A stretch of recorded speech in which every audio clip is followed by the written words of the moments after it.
les marchés financiers avec IG Markets, CFD Trading.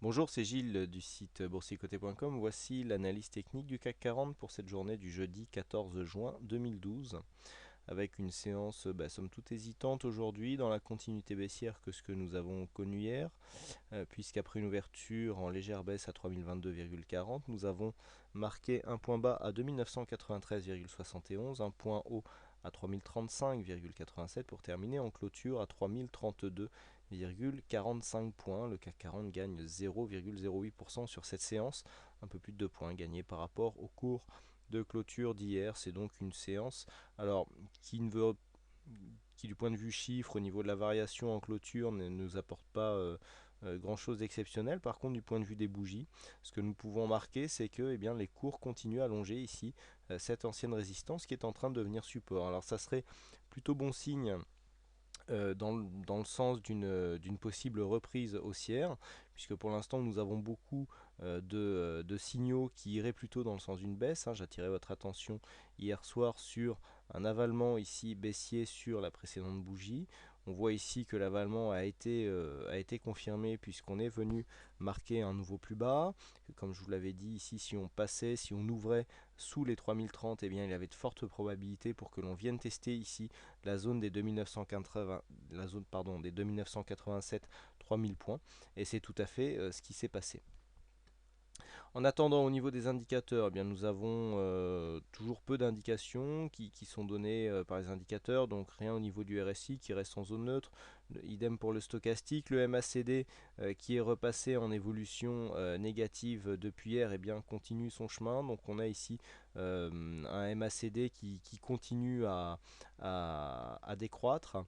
Au niveau des volumes, nous avons des volumes qui sont en baisse malgré cette séance de hausse. Donc on voit ici une tendance qui est en train de s'essouffler.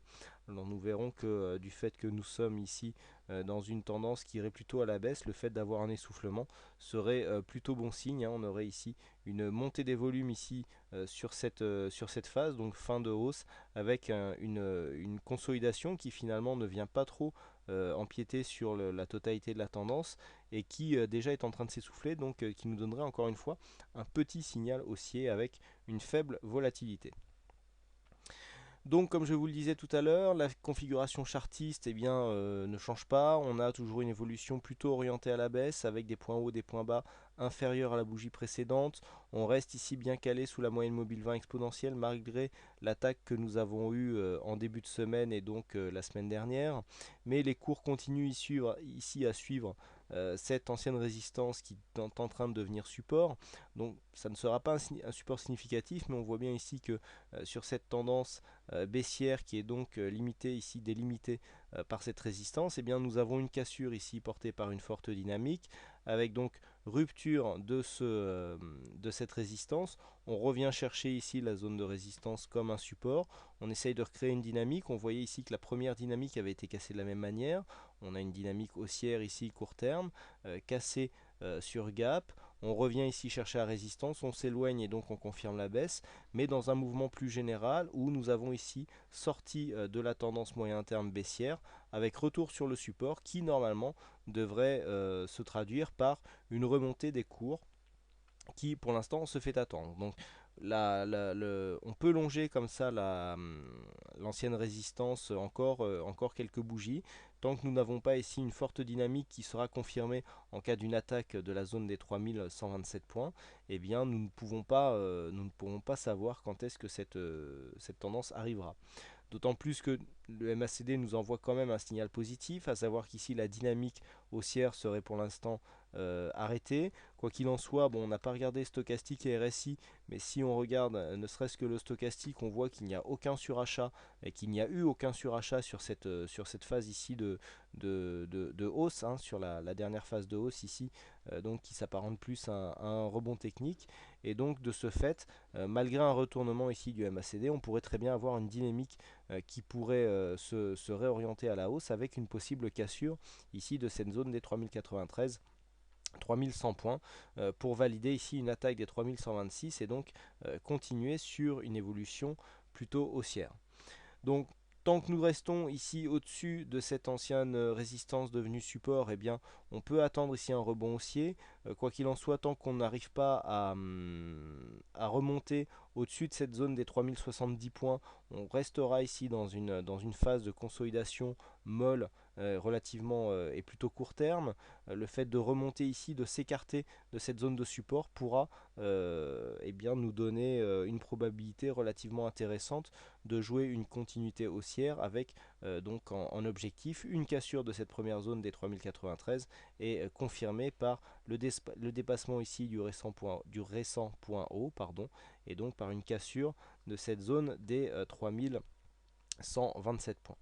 Voilà hein, ce que l'on peut dire sur cette analyse technique. Donc c'est le scénario qui sera joué prochainement. On a toujours cette possibilité d'une incursion ici. Alors je vous avais donné la zone hier des 2987-3000 points.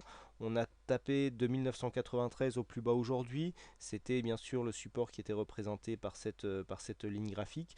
Toujours pareil, hein, tant que nous situons ici sous 3050 et je dirais jusqu'à 3000 maintenant, puisqu'on voit que la zone des 3030 est devenue quand même relativement friable, et bien donc entre 3050 et 3030, je dirais même entre 3000 et 3070, et bien toujours phase d'évolution dans la continuité, hein, plutôt neutre, voire légèrement baissière, tant qu'on n'arrive pas à passer durablement sous les 3070. Zone d'alerte baissière ici lorsque l'on dépasse la zone des 2987. Aujourd'hui on est venu loger le plus bas juste sur cette zone, donc on a observé un petit peu le mouvement et puis les cours sont remontés, hein, cette zone donc qui est ici, hein, on a un support intermédiaire ici à 2998 avec un plus bas donc à 5 points, et bien c'est plutôt ce support qui est venu qui est venu supporter les cours. On a vu hein, que la zone de 1987-3000 c'est une bande hein, de support qui est finalement assez difficile à franchir, hein. Vous voyez, on avait eu beaucoup de tests ici sur cette zone là, un franchissement de cette zone ici qui se fait sur un gap, même si le gap a été comblé du coup aujourd'hui, mais on voit que cette zone est assez difficile à franchir et donc elle devrait jouer son rôle dans le cas d'un retournement court terme qui serait orienté à la hausse. Par contre, une cassure ici de cette zone des 2987-3000 eh bien donnerait une alarme baissière, puisqu'on aurait une confirmation par le test ici des 2957 et donc des récents points bas, à savoir 2922 points. Voilà donc ce qu'il faut savoir sur cette analyse technique du CAC 40. Il ne me reste plus qu'à souhaiter à Titi 974 toutes mes félicitations pour sa victoire au fixing, hein, bravo à toi. Et puis quant à moi, il ne me reste plus qu'à vous souhaiter à toutes et à tous une bonne soirée, bonne chance dans votre aide, et je vous donne rendez-vous dès demain pour de prochaines analyses techniques en vidéo. Bonsoir à tous. Les marchés financiers avec IG Markets, CFD Trading.